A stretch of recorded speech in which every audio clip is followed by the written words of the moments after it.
Well, first of all, thank you guys for having me. It's awesome to be actually talking to a tech company and not a bunch of people who really just don't care about tech, who are sort of forced to be at the webinar or whatever.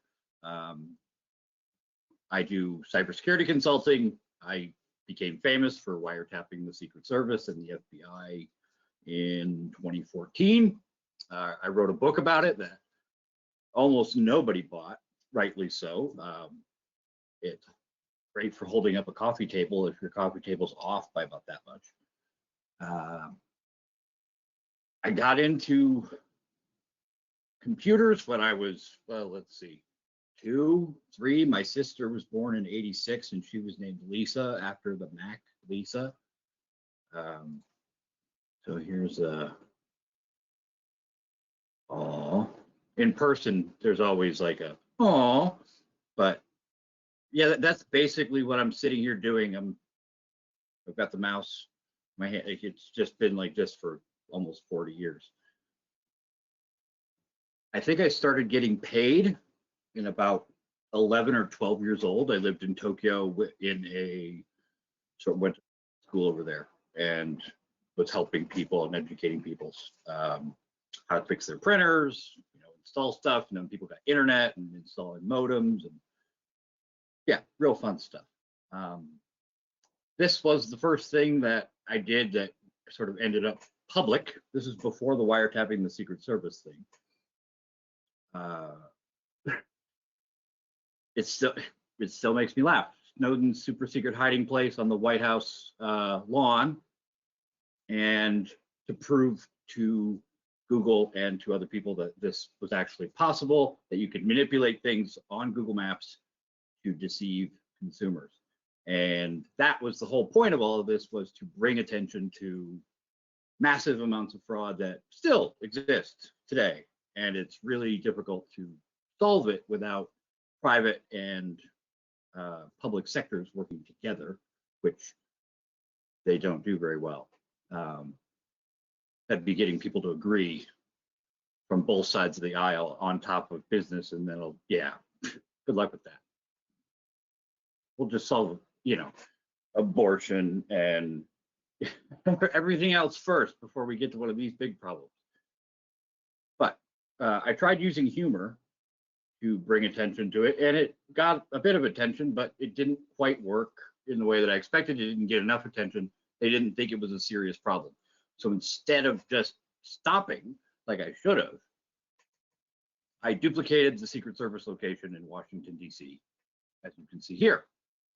The top one is the real one with area code 202 for D.C. So the second one is a spam listing, but that's me. That 425 number is mine. And that 425 number forwards to the 202 number. So if you call either one, you get the same guy. And then I flagged the original one a bunch of times from a bunch of different IP addresses, and it disappeared. And then phone calls started coming to my phone number, and I started getting messages saying, these are all your quality assurance phone recordings. And that's when it dawned on me that I did it, it actually worked, and that I was in a whole lot of trouble. Like,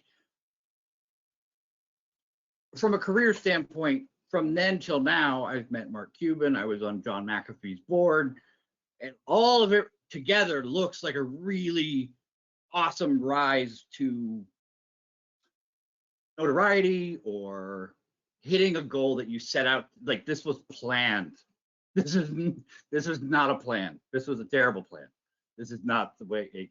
I think the only reason that I didn't go to jail, they said I didn't have any criminal intent. Obviously, I turned myself in. I walked into their office, and after 15 minutes of showing them some of the stuff that I was working on my phone and just telling them, they were like, okay, well, we'll get to you.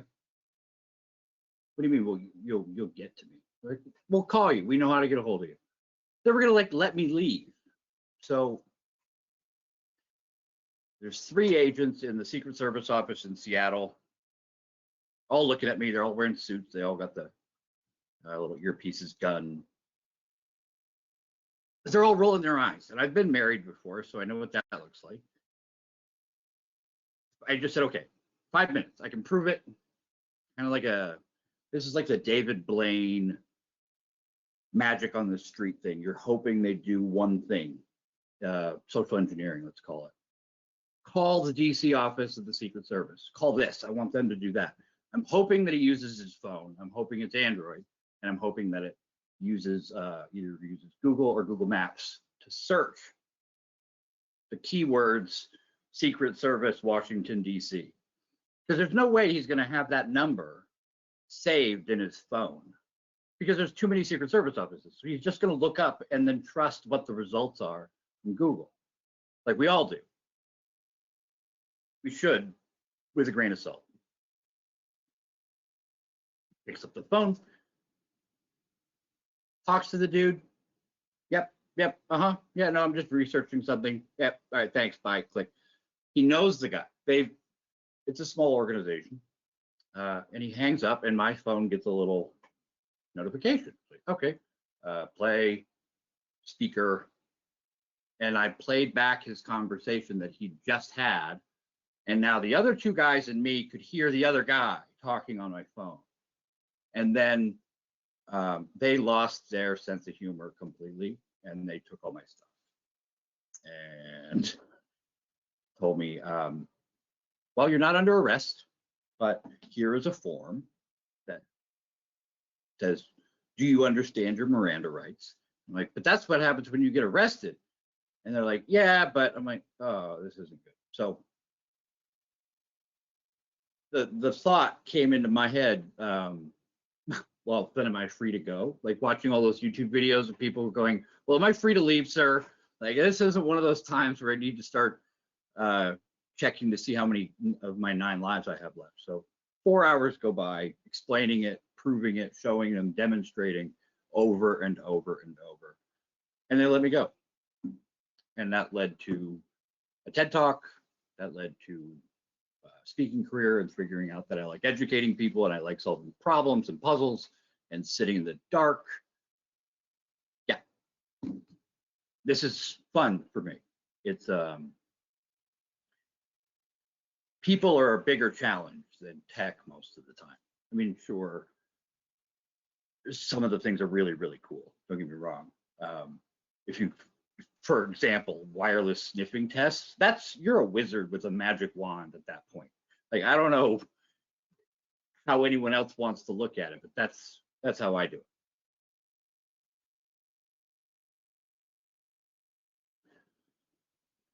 And so now I get to tell you about what kinds of things are lurking in the shadows. Well, so you guys probably already know this stuff, but ransomware is not accurately represented on this. This is the Internet Crime Center for the FBI, and they're saying $29 million for 2020. I'm 100% certain that's wrong, but email compromise is far worse. I know more clients who've had email compromises that have created wire transfer requests or lost control of bank accounts or things because of an email compromise, because of no MFA, they clicked on a link. One group of CEOs, they all got inbox zero, like a book or something, sent to them for Christmas. So they're like rapidly getting through their inbox, making these executive quick decisions like, I'm going to be so efficient this year. And like, bam, bam, bam, bam, click link, download document, and it was over. Like they all got hit. So rapid, rash decisions is what these guys want. They target the C-levels, they target CFOs. 70% of these types of emails and wire transfer requests, payment requests, invoice changes, hey, we've got a new address, blah, blah, blah. Whether they send it within the organization, send it to other organizations, they end up learning a lot about your internal organization, even how each person messages. So if I'm really short, with my messages because I'm on mobile and my signature says, you know, sent from my iPhone, forgive any spelling mistakes. All my emails are going to be one sentence or two sentences, and really brevity being important. They'll notice that to try and make it believable. It's worth their time. They don't always initiate the hacks, like with ransomware or anything else. A lot of this stuff is automated until jackpot, they're in. Then it's get somebody at a keyboard attending to this problem. Confidence and romance scams. If you go on Match or eHarmony or any sort of dating site, chances are you'll run into it. Early in the pandemic, it started getting worse.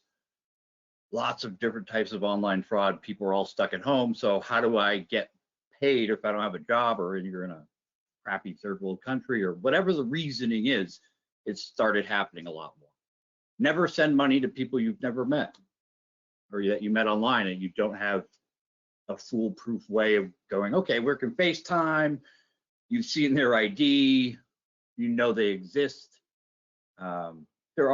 There's never a blanket statement that applies 100% of the time, but more often than not, if someone were to text me and go, hey, can you prove you're real?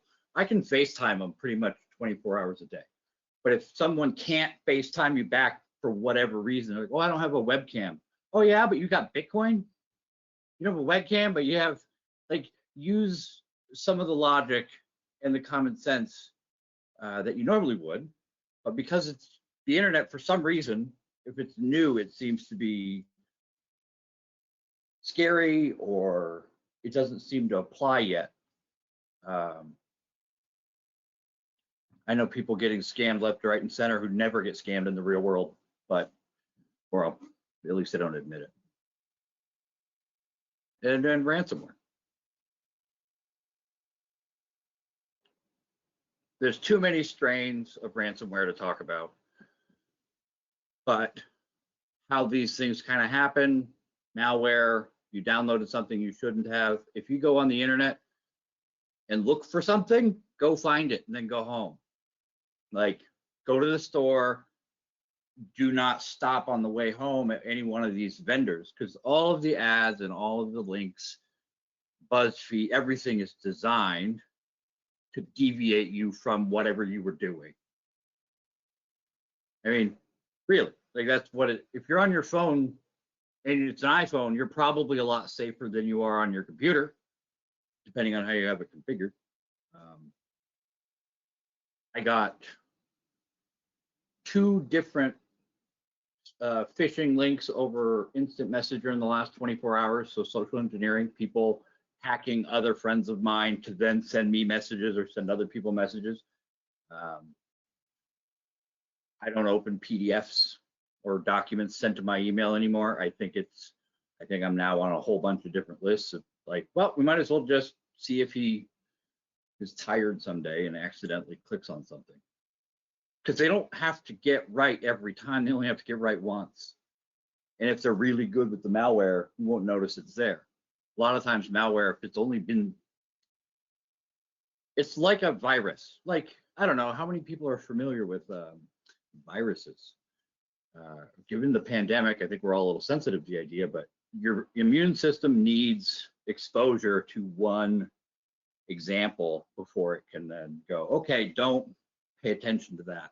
So if you got a box that's exactly this big delivered to your doorstep on Monday and it's red, and you open it up and it's spiders, and then Tuesday comes around and there's another red box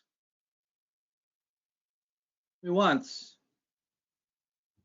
spiders, don't open the box. But if it's blue, your antivirus is operating like, well, it's not red. Where's my box cutter? And, oh no, spiders again. If the signature and the wrapper is encrypted or differentiated every single time, which can be automated, so it's not a tedious task, malware strains can slip by antivirus products often, and then you're toast. So don't click on the links, follow all the different various best practices. that still doesn't cover you against absolutely everything, but most of the really, really annoying things. Like if you're on your way to play in the Super Bowl, getting hit with a phishing email is like tripping on the curb at the stadium and breaking your ankle. Like you didn't even make it to the game.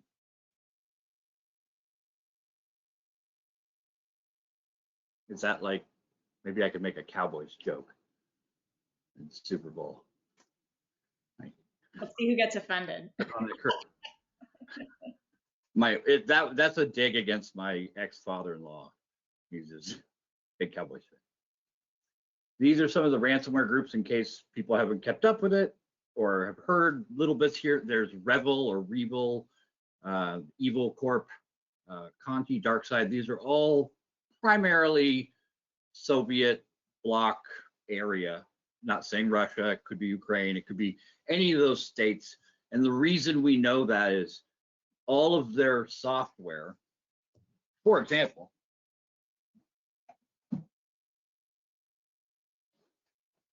their software will detect whether you have a USB keyboard that has the Russian language on it. And if it does, don't install. They don't want to have ransomware affect any companies in the areas that they live in or the jurisdiction their bodies happen to be in, because then they can get arrested and prosecuted. But if they attack, you know, the awful capitalist pigs over in the United States, nothing, there's no extradition treaty. Putin's not going to send him over here. So that's kind of how we know, along with a few other things, like they have IP address blocks for everything in Russia, Ukraine, Slovenia, Slovakia, Belarus. You get the idea. Not saying it's Russian people or it's Russian government, just saying that seems to be where no one's getting ransomware. And I think some of the ransomware strains are actually Russian words, just coincidentally. Some of the big ones that people didn't even know about, Kia and Hyundai. I think there was over 1 million and they denied it even happening. So some companies won't even say, yeah, we got hit with ransomware, depending on what country and what the culture is like. They just will deny. Project Red was a video game company in Poland. They had a ransomware attack. There was a ransomware attack against Electronic Arts. My buddy is the enterprise security director. He joined as the security director, or basically the VP in charge of everything, right as they got hacked. And their source code got leaked. And guess what? Madden and all the football games, they're the same game for the last 20 years. I could have told you that without the hack. They changed some of the names on the backs of the uniforms. Acer, $50 million. They paid a $50 million bounty. The DC Police Department, $4 million. Colonial Pipeline. A chemical distribution company was hit by DarkSide, named Brenntag in Germany. That was 7.5 million, and they lost a bunch of data that they had another demand for. Ireland's Health Service, this one was actually kind of cool. 2,000 machines, a $20 million ransom. A couple days later, they gave them the decryption key for free because it was the hospitals. But they still demanded that ransom be paid, or they would release all the private information of everybody's health records. So, I mean, I can't, like, it wasn't the worst case scenario. And it's like, oh, well, at least they're not total dicks. Like, there's a whole bunch of people dying and pacemakers all, you know, dropping off the net. There's one form of ransomware that I fully support, and it was created, and you can find it if you look for aimbots for Fortnite for PC. And if you download this aimbot for Fortnite to beat all the kids who play it, you get ransomware.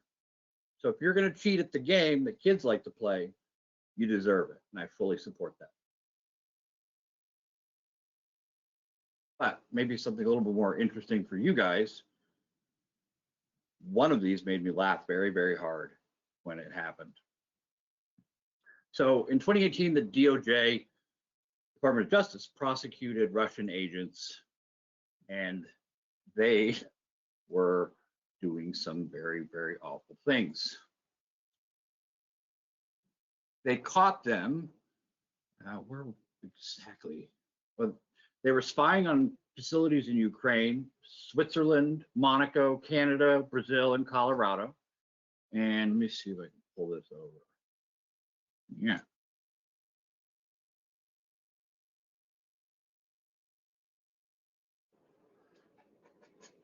They were found spying at the UN with a giant battery, Wi-Fi antenna, basically a giant evil twin man in the middle, spoofed SSID Wi-Fi access point.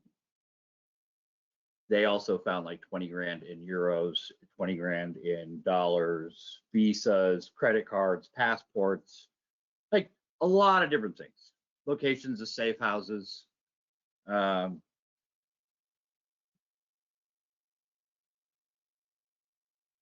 And all of them had pineapple, the Hack 5 pineapple on them. Not sure which version. So dumb, but they weren't allowed to get those devices into Italy because they don't like pineapple on pizza. That was a terrible joke. That's not true at all. It was just the setup to the worst joke I could think of at the moment. You just can't hear the laughter because everyone's on mute. But I'm sure that's very kind of you. Very kind to just assume that everyone's laughing. No, my daughter is just like rolling her eyes at every other thing. Yeah, stuff like that. It doesn't, it still nourishes me. So another test actually that initially didn't seem like a test in 2016 at the Republican National Convention, somebody set up vote for Trump and a vote for Hillary Wi-Fi network. And 1,600 people connected to the vote for Trump. I think it was more Trump than the Hillary, obviously, if it's at the RNC. Let's see if I can pull up this article. Just really, really great. 70% connected at this event in Cleveland, 30% to the Clinton one.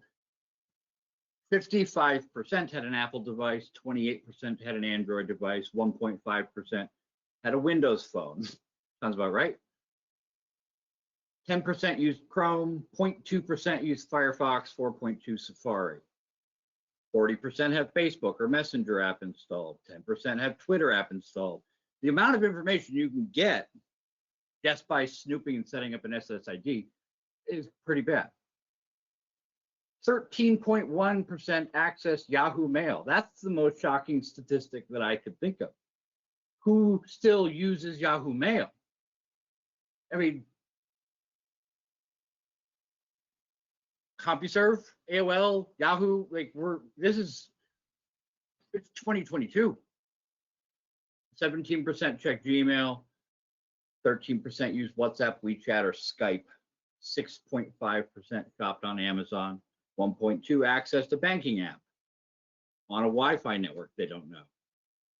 5% played Pokemon Go.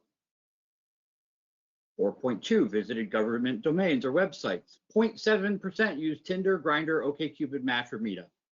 And 0.24% visited Pornhub or other pornography websites. What the math is on that?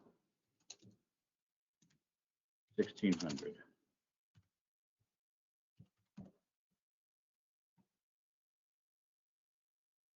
Oh, not many people, trivial. Like 4. The idea being, if you can create, if you're not watching how your wireless networks or how companies are set up, or even your own, You're not doing a wireless penetration test. You're not sniffing for unauthorized signals. If you don't have IDS, IPS, if you don't have a good handle or inventory of your stuff, you wouldn't be able to catch something like this. The fact that they were caught in the act with the device in the car and they're sitting, but probably smoking a cigarette in a tracksuit, that's the image I got. They're criminals. I'm not generalizing about the whole population, just these specific criminals. This guy's shot's great. It's a great action shot. Hello.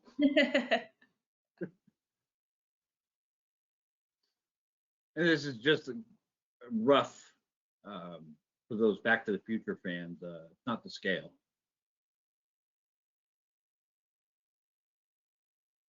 The idea being you can create a duplicate signal that looks like one that you already have, like a Starbucks, like a Google, whatever the hotspot is. You can do a deauthentication attack, which disconnects them from the one they're connected to, or you make one that's way stronger than the one they're connected to, which almost like a magnet pulls them towards it, which could be discovered, especially if you have people looking for that kind of thing. It's really not that difficult to create devices, phones, batteries, a Raspberry Pi, install Linux. You could 3D print your own little box, make it magnetic, stick it under the, under a car. People do this at DEF CON in Las Vegas. You basically need to put your phone in a Faraday bag whenever you go out. You can't take it out and have Bluetooth or Wi-Fi enabled. People are hacking everyone's stuff. And there's a guy named Jason Street, amazing hacker. He actually spoke in Saudi Arabia with me in December. He was walking around with all of his gear and just a backpack, and had a really tiny little portable computer with like slide out keyboard, like $2,000. I mean, this looks like a switch. And he's got it connected to a Wi-Fi antenna that's built into the fabric inside of his shoulder bag. So he's set up an SSID that looks like the conference, and he's gathering all the information from everybody who's connecting to it automatically as he's walking around this giant conference. Got like 5,000 people's information. And he doesn't do anything negative with it. He just shows it during his speech. But imagine if he wasn't a good dude. What information can people figure out? Here's another helpful little, like the colors. This is some of the gear. This is a antenna. Here is the little external Wi-Fi card connected to a Raspberry Pi mini computer connected to a battery. None of this stuff is particularly expensive. That whole thing probably under 200 bucks. And yes, that's not mine, but yes, I have all of those things, because when everyone else was learning how to talk to women, I was still on the computer. Whatever day in school that was, I missed it. So I live here in Geekland. Some solutions. Get through some of these, and I'll be making presentations available. I think we're going to be doing these like once a quarter. Yep. But I'll be making all this stuff available for you guys, and we'll have links and handout type stuff as we're going forward. And fingers crossed, by the end session, I'm going to show you guys how to steal a car. Ooh, that's a big promise. I'm going to steal my car. No, building a man-in-the-middle repeater to be able to basically unlock someone's car, as long as you can be within 30 feet of the little key fob and 30 feet of the door. Even if an audience member, like if I was on stage and the audience member is right in front of me, I could relay that back over a 5G network or 4G or whatever to somebody else over at his car and steal his car, because the key fob thinks that it's close. Hmm. Fingers crossed. Full disclosure, we are not responsible for any arrests made. I was only told I'm not allowed to wiretap anybody. That was the only warning I got, that I'm not allowed to do anymore. So, training, number 1. 2, hire an expert. So if you are unsure about your wireless stuff, hire a wireless security expert. I'm pretty sure I'm talking to the right people for that, given that you guys have so many letters after all of your guys' names. CWNP, NE, IE. Inventory your network, MAC whitelisting. This prevents like an access point from being plugged in. Someone being able to just get it's like turning off USB ports on a computer that's in the reception office. So when they turn around to sign for a package somewhere, someone can't plug in a drive and have it actually work. You don't want the Ethernet cords that I check, like when I'm at my doctor's office and I'm bored, maybe I bring a computer and maybe I bring an Ethernet cord, because who doesn't?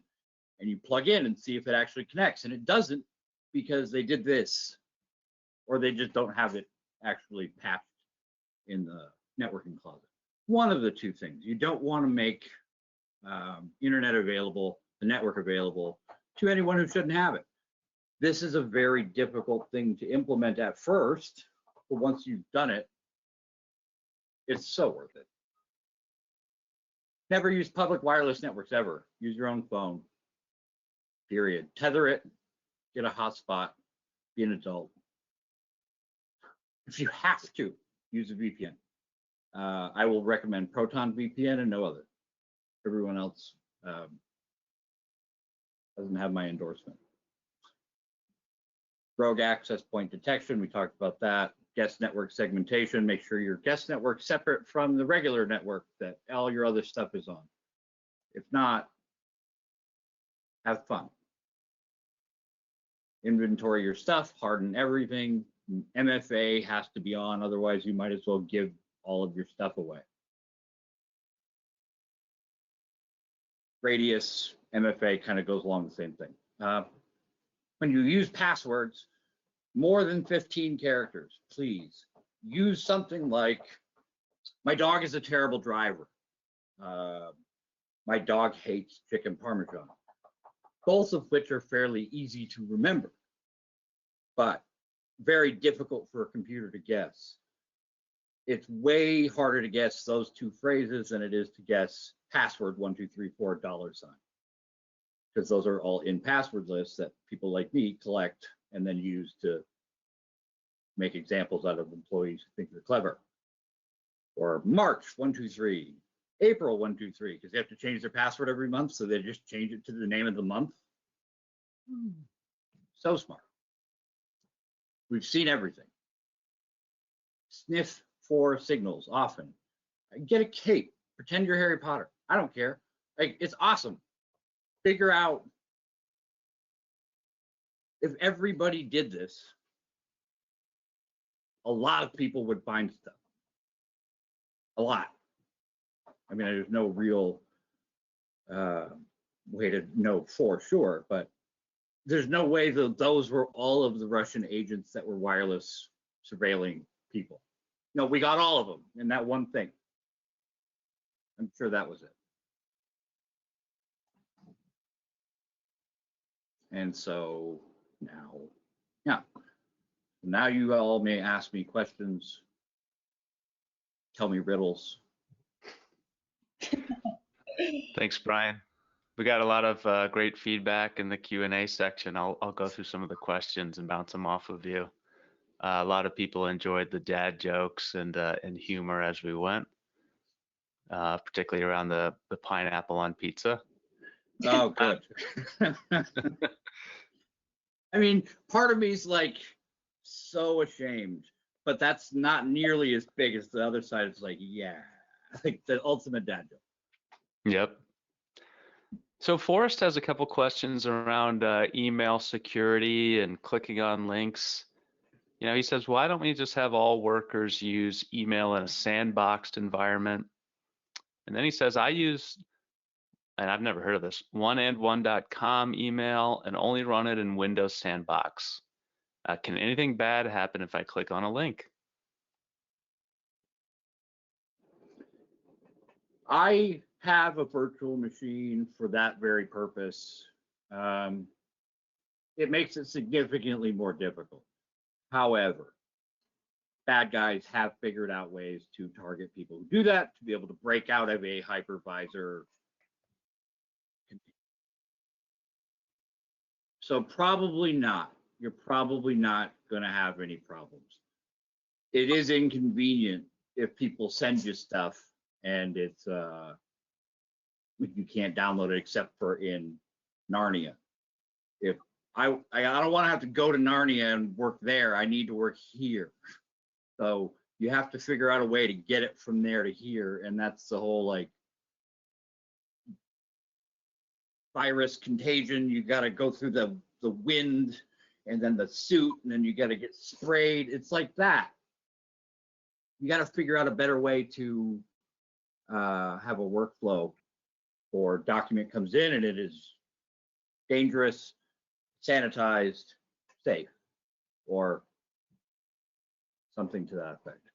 But yeah, a sandbox works, and they use that in the enterprise level as well for incoming things to either make it go boom or figure out if it is harmful or not. Yeah, but it still won't replace the need to train your users to identify phishing attacks and abnormal behavior, because they could click that link and come to a web page that just looks like their normal corporate login page. Oh, okay, this is a safe link, looks normal. Here's my username and password, and one of my biggest conspiracy theorist friends sent me a link that was, look who died. Click it, and I'm like, no way. So I clicked it, knowing very well that, oh wow, look, you got to log into Facebook to see it. Oh, if the next screen after you click on a link is a login screen, you're being tricked. Don't click on it. Exit. If someone sends you a link that says your iCloud account was hacked, don't click on anything in that email. Go directly to iCloud, and then they'll tell you if you did, if something changed. There's little notifications in every service everywhere. Don't click on the link because they made it easy for you. They're like, here's a problem. Don't you want to take a look at it? Like, yeah, mom, like a kid. It's just, they'll get you till you finally break, unless you know what they're doing. Yep. A couple questions around VPNs. I think you mentioned one that you prefer, and maybe you could expand on why you like some and not others. And a number of the other VPN companies had their private keys exposed a number of years ago, and I don't trust the fixes or their statement regarding their security lapses. Ergo, if you have their private key, you can decrypt all the traffic. If they lost the private key and it got released into the wild, that wasn't their only mistake. Yeah. It's like saying, and there was a hooker in my trunk. Like, whatever the thing is, that's the last thing that happened. There was a whole bunch of other things that went wrong before that did. And I don't trust any of that. I do trust Proton Mail and I trust Proton VPN. And I know a lot of people, like I know the people who made Signal, and I know the people who make very cool products. Proton VPN. Eat your vegetables. Like, I mean, we could go on until I convinced everybody, but if you're not going to trust me, then. Sounds good. And maybe one last question here from Jason. He says, do you think an organization should do their own Wi-Fi pen test, or are they better off hiring an outside person for an audit? You're welcome to do your own pen tests to find some things that you, like if you're a fairly large organization, yeah, run them every month if you want, and then hire one every quarter or one twice a year that's a third party to fix or find stuff that you missed. You want a third party to tell you honestly. It's like being in a relationship that you can't figure out who's right and who's wrong, and you just want them to go, oh yeah, no, you're totally wrong about that. Like, yeah, your mother-in-law shouldn't come live with you. Like, duh. Like, you need that third party with no invested emotions in the situation, who's going to be honest. Mhm. Otherwise, you're going to have your mother-in-law living with you. I mean, you're going to have